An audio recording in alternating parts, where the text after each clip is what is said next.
Well, this one's a good one. All right. So, how was everybody's weekend? I had a fairly good one. It was pretty hectic, pretty busy, but all in all, it could have been worse, I'd say. I mean, every day could have been worse. Let's face it. So, I don't want to get stay too long in there. But I hope everybody did have a good weekend. Hope they enjoyed themselves, spent some time with the people they cared about. It's basically what we did.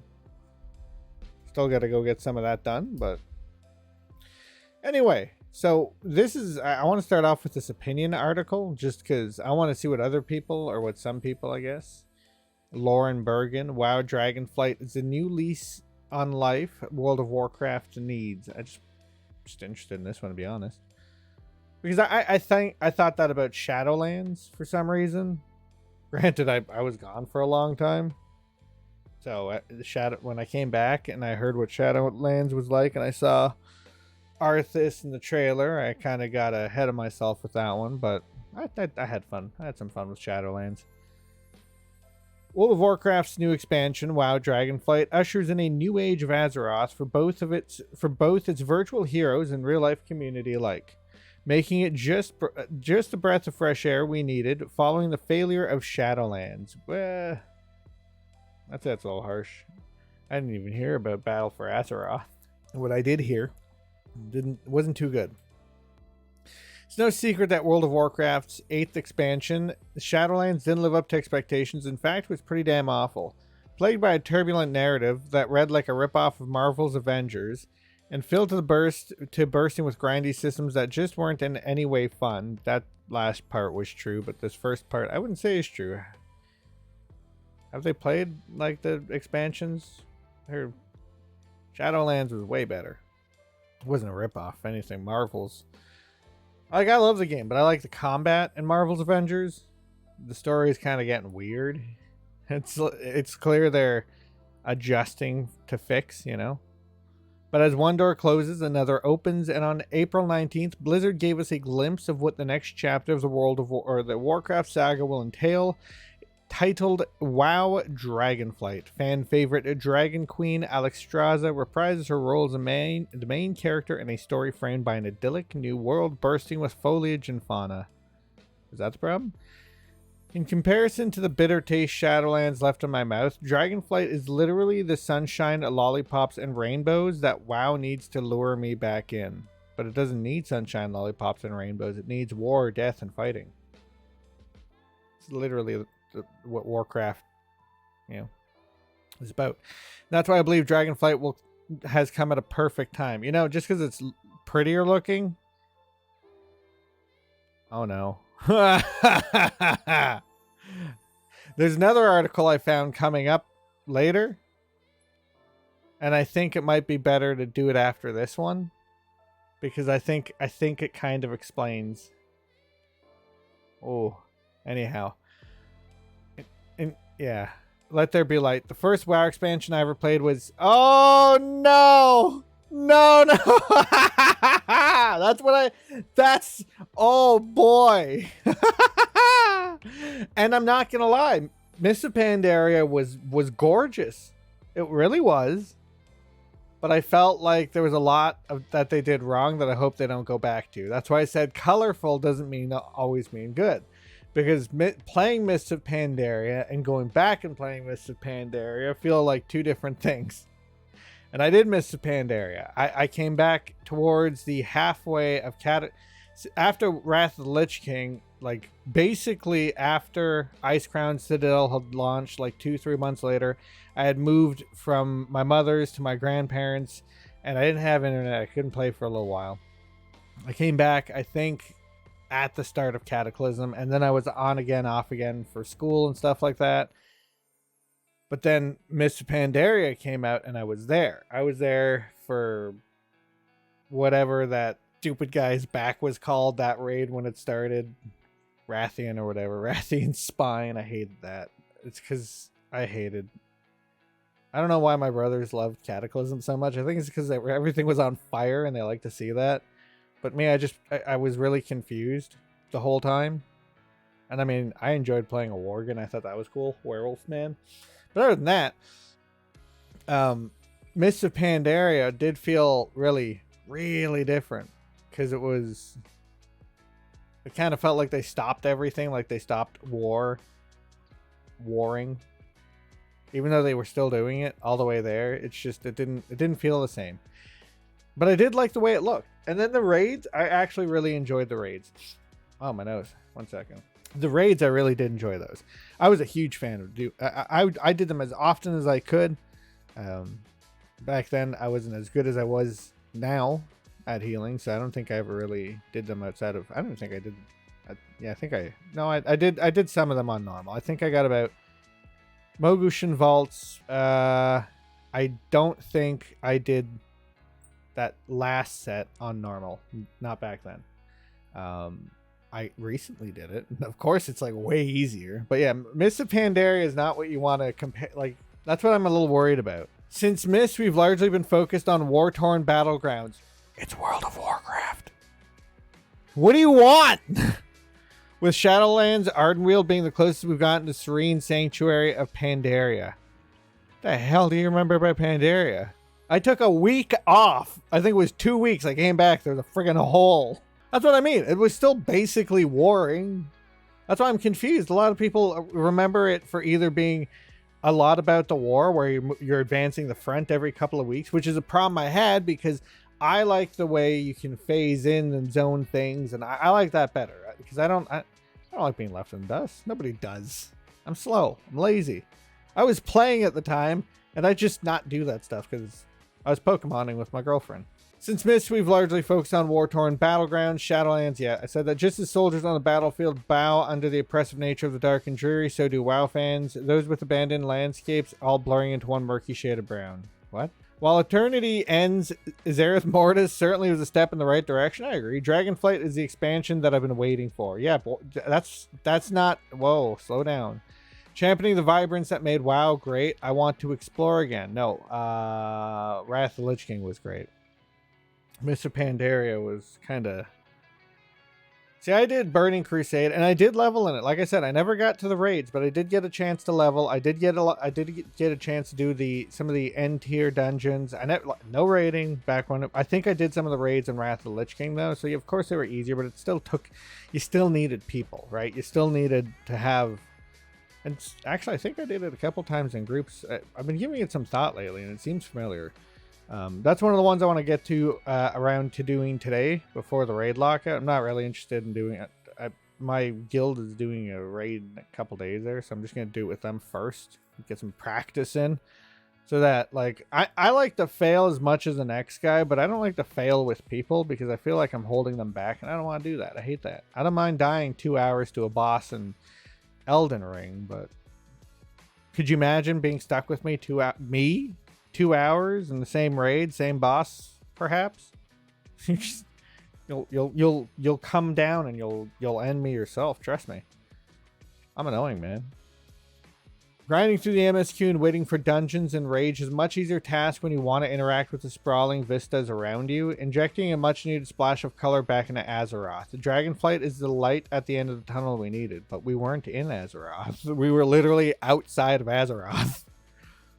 Alexstrasza, that's it. That's the header. Feel free to judge me, but my first encounter with WoW's Lifegiver came in from Heroes of the Storm. That's a name you've not heard in a while, huh? Yeah, I got a small question for you, lady. Isn't Alexstrasza a boss in one of the previous? Alexstrasza, maybe I don't know. Maybe it's all the whiskey I was drinking back then, whiskey and beer. You turn 18 in Ontario, and it's like, give me that bottle. For the Ancients. Rim Patrol, Nexus War. Female spellcaster, especially. Yeah, okay. No?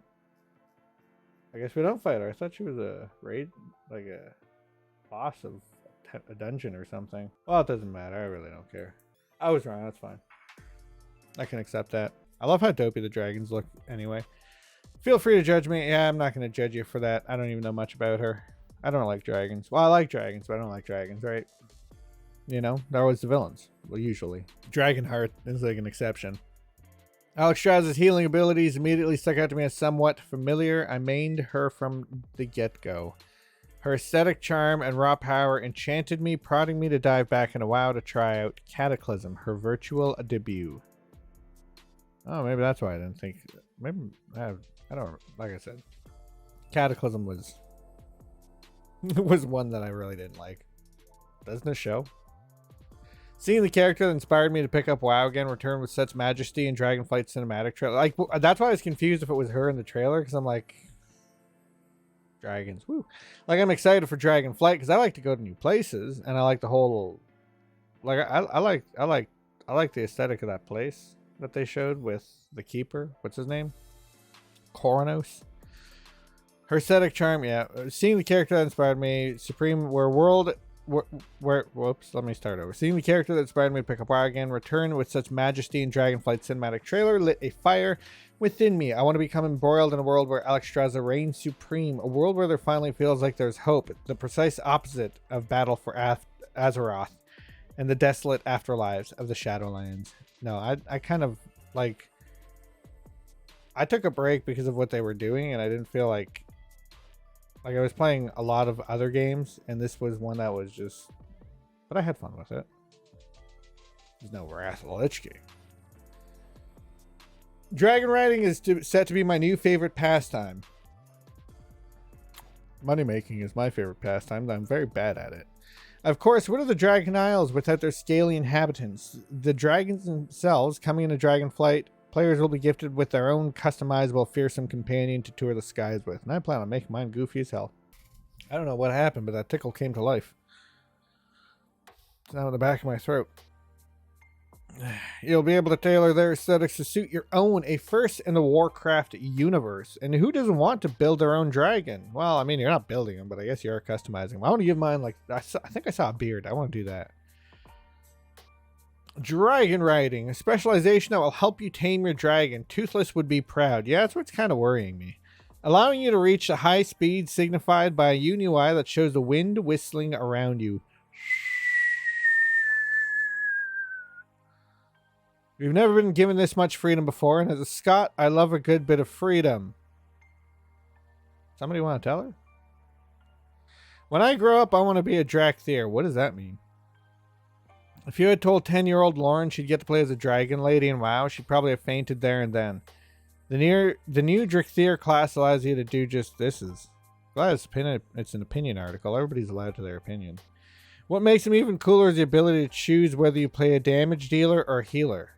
Has she only played melee classes? As a druid, you could pick that. I mean, technically, tanks are damage dealers by default. You can beat them a little harder, that's all. Not only that, level of customization is absolutely exquisite. Chef's kiss, if you will. Yeah, I mean, they do, like, somebody pointed out they kind of look like the cat people from that new Cats movie. Or I guess not new anymore, but the Cats movie. The Draenei still remains slightly neglected, but it looks like Blizzard have knocked the Drakthir out of the park. Why? The Draenei, well, at least the Draenei, the ladies always look good. But is all of this just hopium? Always. It's always hopium and copium. After all, WoW has a habit of not living up to expectations upon release. Either way, I'm beyond excited to try the new expansion out. The perfect mashup of all the things I loved about WoW, while past sins can't be forgotten and will likely never be redeemed. Well, yeah, some of them. Well, one more, why not? Asmund Gold explains what WoW Dragonflight needs to win back players' trust. Wow, everything he says is wrong anyway. Asmund Gold claims Blizzard lost people's trust with how they've handled recent World of Warcraft expansions and explained what they need to achieve in Dragonflight to win it back. Finally revealed World of Warcraft, April 19th. Asmund seemed impressed during his initial reaction. However, not everyone shared the same enthusiasm and optimism towards it. Well, I'm kind of. I think that a lot of the criticism and skepticism is very deserved. Yeah, let's be honest, it's certainly deserved after what's happened with Battle for Azeroth, Shadowlands, in the first half of Legion 2. Wow, I'm missing that thing. For that reason, he believes Blizzard needs to make amends and earn back people's trust in the upcoming Dragonflight expansion and explain what they need to achieve in order to make that happen. In my opinion, I think the fundamental thing is fulfillment in the game and also making good content that makes playing the game and being a player of the game feel good. Yes. What does that really mean? Things like Darkmoon Faire. Things like having cool different legendary artifacts. Or effects, yeah. Cool stuff like the speed set, for example, in Legion, which is very little fun side activity that you could do. Speed set? I don't know what that is. See, I missed Legion. However, he believes they've gotten some things right, which he talked about in his reaction to the announcement. He highlighted changes to class design in particular, claiming it's a step in the right direction. Going back to the older talent tree is going to give them more tools to balance classes better. Right now, they have to balance conduits, covenant abilities, covenant class abilities, tier set, talents, soulbind, and legendaries. Yeah, that's why I was really excited that they brought back talents, because it's going to give you that feel of customization. And okay, some people have to learn to just, you know, you want to play the game like this, play the game like that, but you have to accept that it's not going to be an optimal build. I'm one of those people. Sometimes I'll just use a stupid build because I have fun with it. In other games, of course, because you've only got like 3 talents per 15 levels or whatever it is. There's only like 8 or 9 in total that you can have on at a time, unless you're in Torghast. You have to balance all these things, but how do you balance all these variables and have any semblance of success? I tell you, you don't. And that's what's been going on for the past 5 years. As been reiterated that Blizzard put themselves in this situation. I think people are very skeptical. Blizzard has earned that skepticism. They've earned that distrust. It's on them to build that trust again. Of course it is. He believes that Dragonflight expansion could be the first step in that process. He said many times it'll take 2 or 3 expansions for Warcraft to be truly good again. I think this could be the first expansion. Yes, it's always a chance to start over. I don't want to put too much wind in their sails, but seeing it, like I said, I do have some hope, but there are some worries about it, and I think they are founded. Is Dragonflight Mists of Pandaria 2 a quick comparison? Now, what I think it's going to boil, like, I know kind of what it boils down to, but when the game comes out, I think it's going to boil down to whether the story and everything works, if it's engaging, if people are having fun and they want to come back, obviously. Talents, I think, are the greatest step in that direction for me, because most of the time, as you know, I'm just skipping through the story and then reading it when they're in their little text box, when they summarize everything at the end of a quest, right? And then I go online and I read it there, or I watch all the cutscenes at once, because let's face it, I'm an idiot. Anyway, I don't think it being thematically based on other stuff is that much of an issue, but I think it's funny. Here's a quick look at the similarities of WoW's next expansion, one of its best ones, as the players are seeing quite a few connections both inside the game and out. Even on the surface, immediately after the announcement, Dragonflight does have that mop feel to it, with larger focus on the land itself, its mythical nature, and just a relatively lower fantasy tone, but there are quite a few more similarities. So this part I did see, and I had to chuckle. I laughed at this hard. I see a lot of people comparing mop and Dragonflight, so I made a shitty spreadsheet. DreamWorks movie, Kung Fu Panda, How to Train Your Dragon, New Unexpected Race, Pandas. I mean, to be honest, were pandas really that unexpected? Like, I think it was Stan Stormstar, right? He was in, I'm not going to claim to be like but he was the one who traveled around in 3, right? Finding Durotar. Chen's journeys eventually brought him to land of Durotar in his latest brew. Is this it? Rexar traveling is hinted at when the Horde players find any around the Barrens. Finding one of these cakes and start the player on a short. Is this before or after? Anyway, I know he's in Warcraft 3. I know there's a panda in Warcraft 3. I should say that. How's that? Drexthir do kind of come out of nowhere for me. Like, I know there's dragon walking races, but class thematically linked to race, yeah, I guess.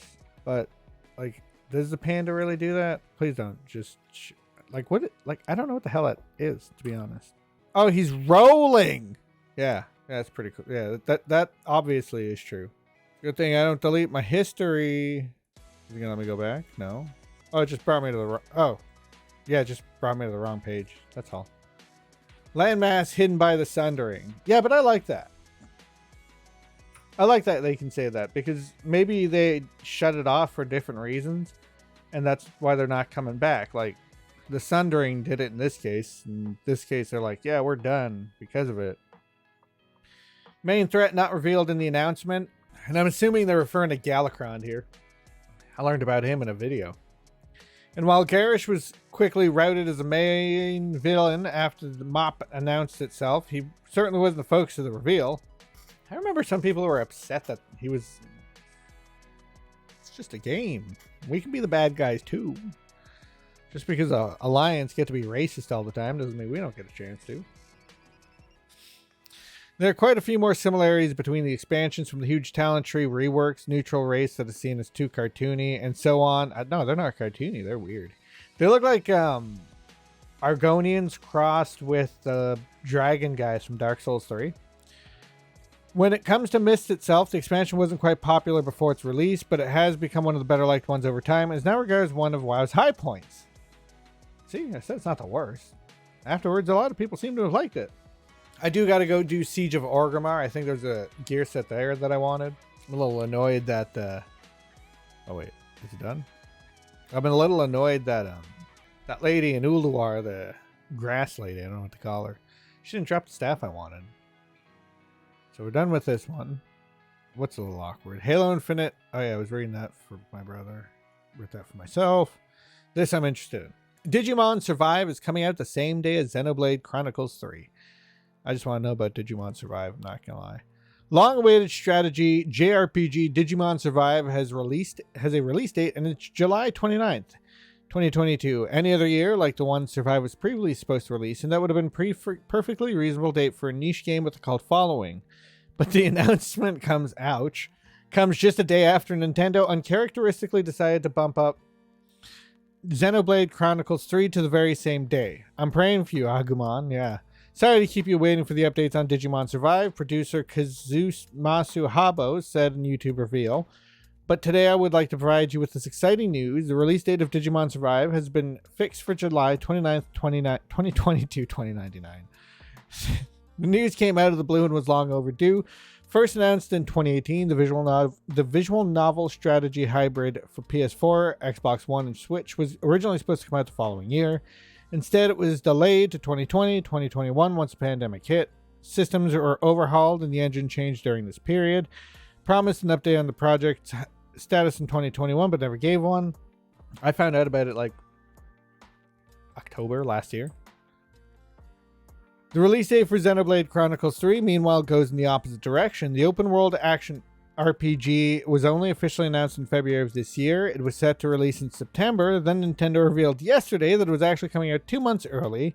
An ominous move, considering Splatoon 2 is also slated for a summer release, but a pleasant surprise for Xenoblade fans who spent the last 24 hours losing their anime mech-loving shit. Stacked release dates do happen, but usually far enough in advance that one publisher or another has a chance to blink and say no thanks. That's what happened in 2019 when Metro Exodus, Days Gone, and Anthem were all supposed to arrive February 22nd. Ultimately, Metro came out a week early. Days Gone got moved to April, giving Anthem a wide berth so that everyone could be disappointed at the same time. Oh, I'm not the only one who stopped playing Days Gone at some point. And it just got repetitive, that's all. I mean, I still want to play it because I like zombie games, but I don't think I'll ever beat that one. Personally, I couldn't be more pumped for Digimon Survive and Xenoblade Chronicles 3, just not at the same time. Even in the dead of summer, I don't have 100 hours to pour into competing. UI-flooded battle screens and incomprehensible character motivations. Okay, well, hopefully it works. Millennia Challenge champion rightly drags get good jerks. It's just that he fought by running and hitting and showed the get good jerks. Oh, so he didn't get... Okay. This is one of those... I think basically I'm getting it. They're one of these people who think it's wrong to say get good. I'm getting... Let me read it a little more.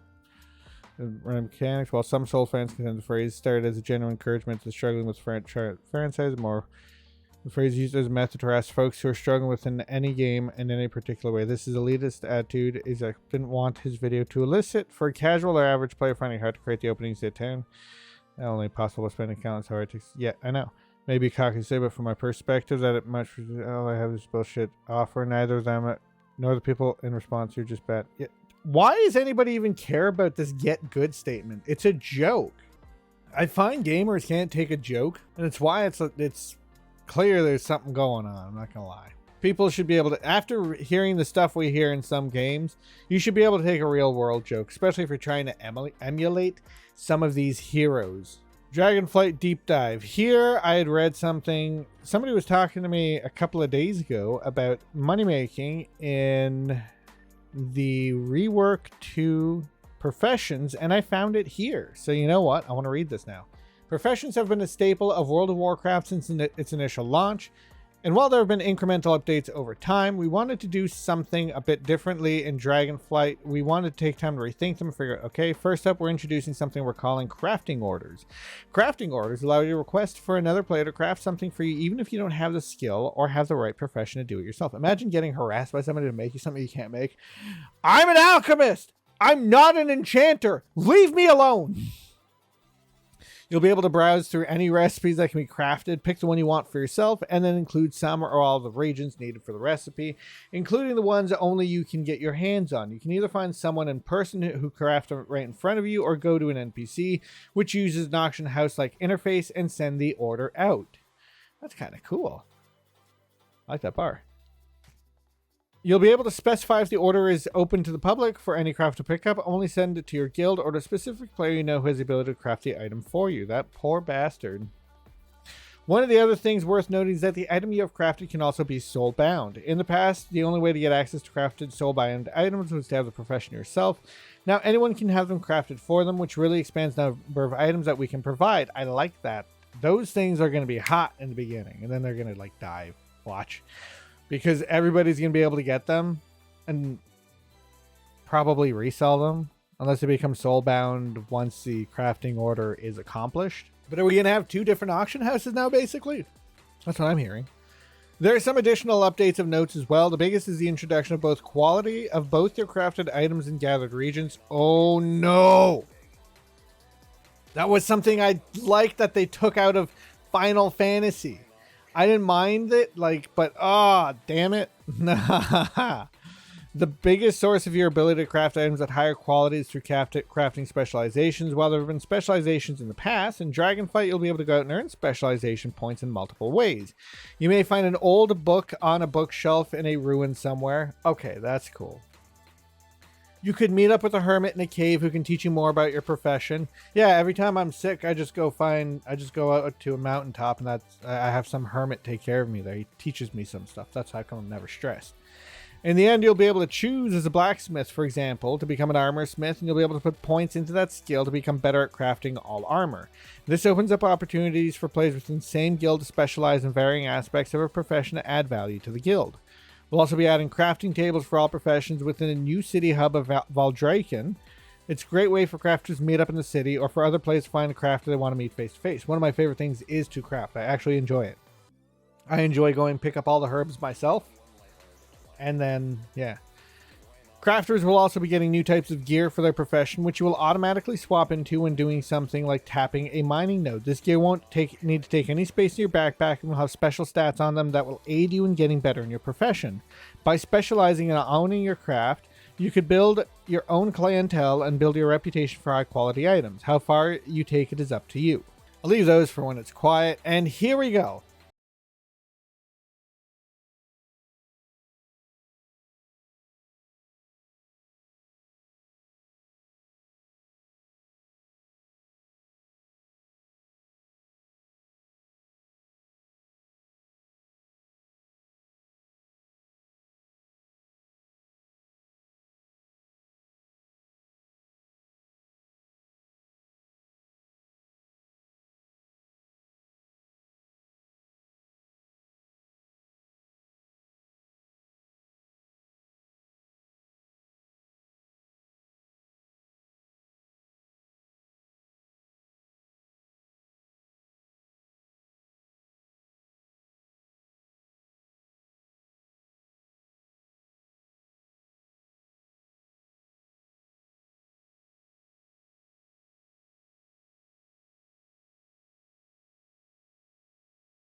Druids have some of the greatest sets of gear armor in the game. I know that every class thinks that about their own armor, but for druids it's true. In order to realize that, you need to look no further than this. Druid set is from Black Rock Foundry, Livingwood Battle Gear. This striking bug themed set will have your enemies quaking in terror as you stare down from them across the battlefield. Non-druids can get their hands on most of the set, but only druids can use their shoulders in their looks. The shoulders with the big animated bug wings really tie the whole set together. They're so great and stand out so much that I use them over the fancy Shadowlands back pieces that I've collected. Don't tell Kelthis that I put a Sinstone in the bank.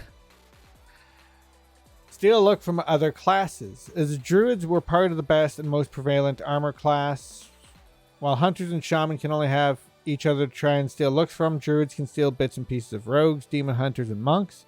With so many classes, you can get really creative with your outfits. Maybe you want to play up your animal side with Rogue Nine-Tailed set from Throne of Thunder. What? Maybe if you're playing like a cat form. Has fox highlights that you could use to play up your animalistic side. Likewise, Monk Helm from Tomb of Snargaris is a snarling tiger that'd be perfect for your next feral set. Match your gear to your shapeshifts. No. When some druid players get a new mount or tame a new pet, they'll change their whole transmog to match. Druids can do that too, but we can match our looks to our combat forms. I've spent much of Shadowlands using the Venthyr Covenant armor and the red tint of the Guardian of the Glade hidden artifact form. The red fur and bones of the bear form meshed really well with the overall Venthyr, considering... Okay, I want to get this. I should get this. I'll do that next week. I'll do that tomorrow. We'll go Mage Tower. Is Blizzard even up? Oh my god, I didn't put up Blizzard. Wow, it's taking its time. So yeah, I'm going to be starting off. I wanted yesterday, what was the name of it? It wasn't Black Temple I wanted to start off with. It wasn't, I did Firelands. I hated it. What the hell was the name of the first one I wanted to start off at? Siege of Orgrimmar. I want to do that one first. And then I'm going to have to look it up. What's new? Oh yeah, Diablo Immortal. Woo! I'm sure people are excited for that. Did I hit play? I don't know. Yes, I did. So yeah, like I said, we're going to start off with some of that. We'll get through as many of the... Oh boy, sorry. Dungeons or raids that we can. Just have some fun. And then maybe we'll kick back with a silly mini game or something later. I don't know. Find some spooky alien abductions. I got to stay out of Ardenweald though. Every time I come to Ardenweald, the game crashes on me. I think it's one of my add-ons or something. I couldn't tell you. Here, just to make sure it runs a little quicker, I'll drop that down to the... I'm going to be running the dungeons as balance, obviously.